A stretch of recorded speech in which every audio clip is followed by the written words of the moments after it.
В детстве будущая заслуженная артистка Абхазии любила давать дома концерты, переодевалась в мамины платья и пела взрослые песни. Подростком решила стать египтологом, но перед поступлением творческое начало взяло верх.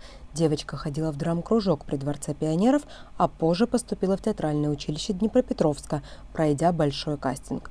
Учебу в театральном Наталья Павловна называет чудесным временем.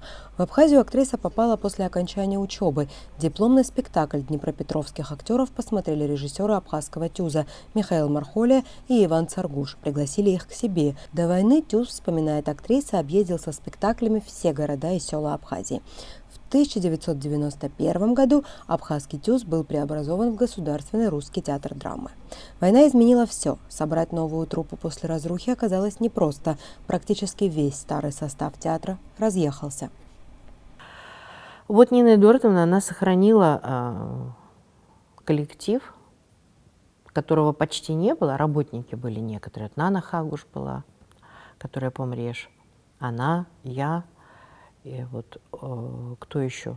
И пришла, ну, вот Вова Никонов, ну, там еще были некоторые работники такого технического направления. И она решила, поскольку никто сюда бы не приехал, потому что жить негде, хотя у нас занято везде, написано на каждом доме, все, но негде, никто, государство ничего не предоставляло.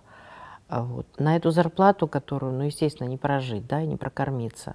Поэтому, ну, чужой кто? Вот только свои какие-то, свои кто. И мы решили, она, вернее, решила тогда набрать. Вот Джамбул Жордания был, Аня Гюригян, Марина Скворцова, Симона Спафопула, Дима Щукин. Нина ездила по всем, значит, городам, собирала программу, брала в Ростове, ну, во всех учебных заведениях, чтобы мы полностью шли в соответствии. Набирала педагогов.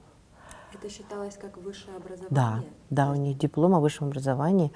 Она всех педагогов набирала по всем предметам. У нас абсолютно все предметы были. Вот, танец, там, зарубежная литература, театр, все, что по программе у нас все было. Мастерство вел Мираб Читанава, который закончил, царство ему небесное, закончил Щукинку, режиссерское отделение. Вот он мастер. А он уже ребят знал многих. Наталья Папаскири преподавала студентам сценическую речь. Потом были первые постановки. Послевоенные годы, по воспоминаниям Натальи, сильно сплотили коллектив. Актеры стали семьей.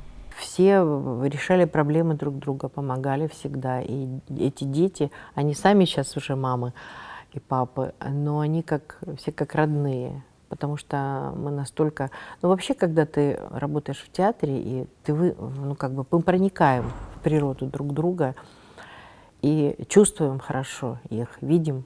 Ты видишь человека в любой ситуации, и он проявляется сразу. И в работе, и в жизни, когда столько лет уже, и понимаешь. Ну, вот на этом. Варили, у нас была печка-буржуйка, варили макароны какие-то. Можно я пойду помешаю макароны? Можно, отпустите на 2 минуты. Вот, там что-то ели они. Иногда даже, ну, в общем, тяжело было им. Очень тяжело.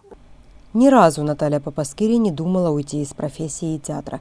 Сейчас даже удивляется, почему в самые сложные годы не хотелось сменить род деятельности. Зритель в зале был всегда. Во времена, когда у людей не было денег, их пускали в зал бесплатно. Мы верили в то, что что-то изменится. Мы долго жили этим и старались по мере возможности делать что-то. Ну, сначала детские представления, потом сказки, потом у нас приехала в Хадеев этот однокурсник Мираба Читанава. Он поставил «Здравствуй, принцесса», которая вот сейчас переделанная была «Принцесса и свинопас», уже чуть по-другому сказка. Вот. А так другие к нам не приезжали. Ну, обстоятельства такие были тяжелые. Мы как-то сами. Вот Нелли Рожденовна Эшба потом была у нас с нами. Тоже она поставила у нас очень хорошие спектакли. В жизни актера бывают эпизоды, когда события в личной жизни идут вразрез с необходимостью выходить на сцену и служить зрителю. Но даже в эти моменты профессионалы находят в себе силы работать. Да, у меня такое бывало. У меня умер брат, мой родной, а у нас был Новый год. Вот здесь на сцене мы ходили. А я не могла поехать, потому что у меня паспорт российский закончился. Я его не возобновила. А он так внезапно заболел. и не смогли спасти. И я не могла поехать. А мне надо было играть новогодник с детками в хороводе. Но я основную часть интермедии отработала и ушла. Но потом на следующий день, на следующие 10 дней пока. Вот это такой был момент. Потом, допустим, в электре, когда мы сдавали электру, у меня мама умерла. И она была при смерти, уже тяжелая была. Я ездила, все, но тут вот выпуск, и нельзя, меня отпустили. Я говорю, я приеду, прям не волнуйтесь, я приеду, все. А мы и так мало работали, но он меня отпустил. И я поехала, и уже в поезде я узнала, самолет, потом поезд, это на Украине, я узнала, что она умерла. Ну, хотя бы я ее похоронила, слава Богу. Вы потом вернулись и вышли на сцену? Да, играла премьеру. А, вы премьеру играли? Да, «Электро». Что это было что это был за спектакль для вас? Ой.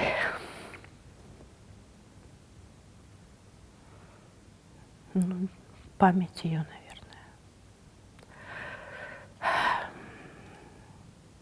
Хотя там, конечно, Клетимнестра совершенно другая. Вот.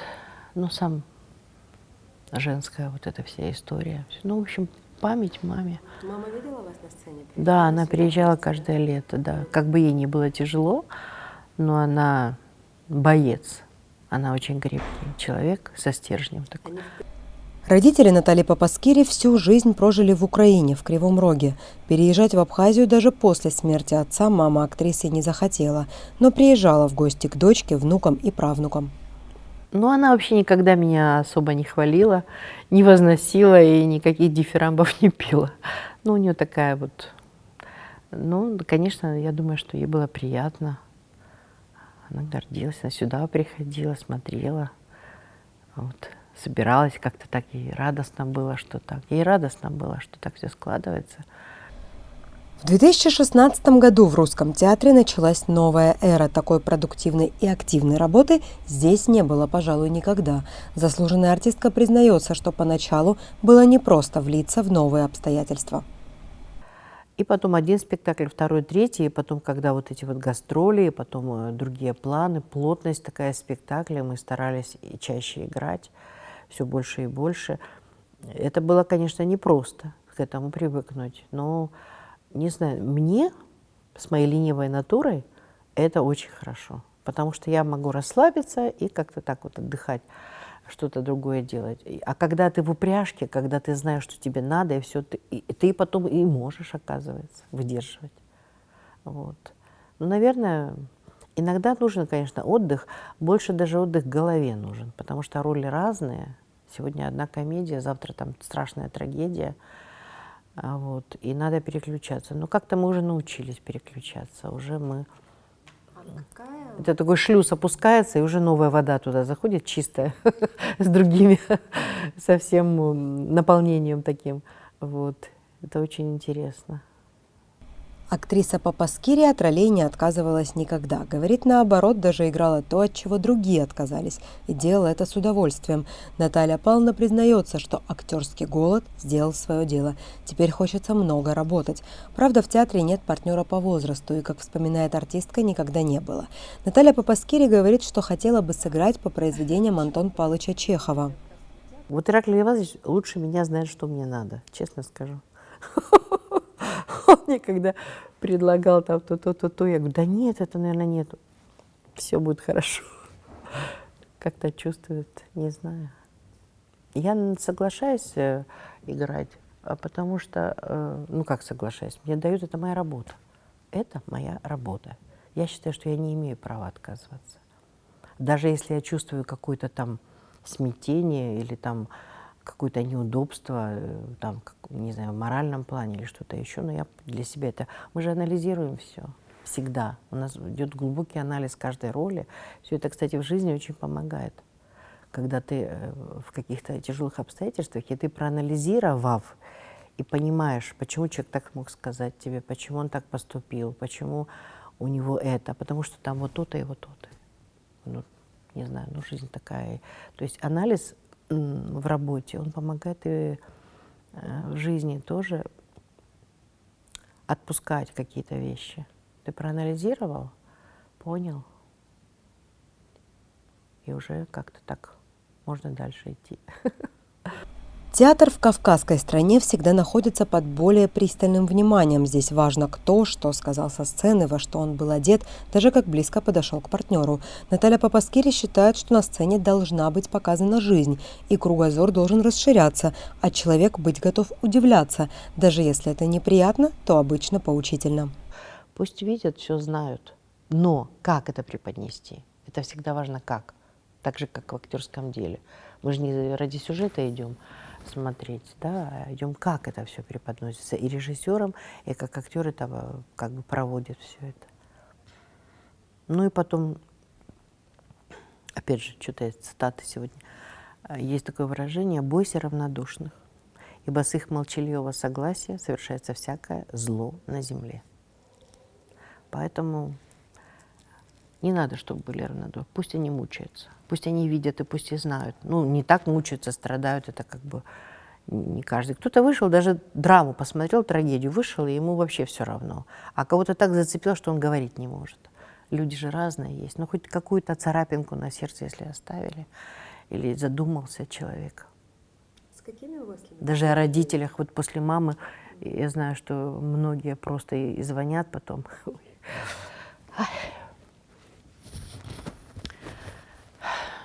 Даже если не думали, то подумают. Свой юбилей заслуженная артистка Абхазии Наталья Папаскири будет встречать на сцене родного Русдрама. Говорит, что в очередном жизненном рубеже важны вовсе не цифры. Ну, возраст – это цифры, конечно же, цифры. А очень важно, что человек, не сами цифры, а что, какую жизнь он прожил, что он пережил, как он с этим справился, ну, вот, и как он идет дальше, живет. И что для него важно в конце. Конечно же, те ценности, которые были в молодости, какие-то приоритетные вещи, они уходят потом. И у тебя другое появляется. Ну и с работой тоже. Театр, знаете, он тоже воспитывает нас. Тоже. Всех, конечно же. На всех этих образцах. Ты себя же через себя пропускаешь всегда. Всю неделю на сцене Русского театра можно будет увидеть спектакли с участием Натальи Папаскири. Подобно жизненному пути человека, всю неделю артистка будет проживать для своих зрителей разные роли, характеры и настроения. И надеемся, что когда-нибудь все же сыграет нам по Чехову, ведь ей этого так хочется. Элеонора Гилаян, Сасрыкуа Гуха, Абаза ТВ.